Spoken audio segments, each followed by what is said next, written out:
الحمدللہ والصلاة والسلام علی سیدنا رسول اللہ وعلی آلہ واصحابہ ومن والاه۔ حضرت سیدنا ابو ہریرہ رضی اللہ تعالی عنہ فرماتے ہیں کہ گلے میں توک مجھے اچھا نہیں لگتا، لیکن پاؤں میں بیڑیاں پہننا یہ اچھا لگتا ہے۔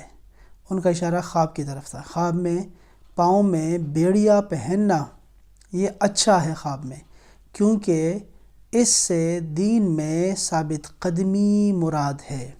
آپ نے دیکھا کہ پاؤں میں بیڑیاں پڑی ہوئی ہیں، اور حضرت ابو ہریرہ حضرت ابو ہریرہ ویسے معبر ہیں، خوابوں کی تعبیر بتانے والوں میں سے شامل ہیں۔ آپ فرماتے ہیں کہ پاؤں میں بیڑیاں ہوں تو یہ اچھا ہے، کیونکہ اس سے دین میں ثابت قدمی مراد ہے۔ تو خواب، اگر کوئی برا خواب بھی آپ دیکھتے ہیں تو اتنا پریشان ہونے کی ضرورت نہیں ہے، کسی بھی عالم سے، خیر خواہ سے اس کی تعبیر پوچھ لیں، یقیناً اس کی جو تعبیر ہوگی وہ یکسر مختلف ہوگی اور اچھی ہوگی انشاءاللہ تعالی۔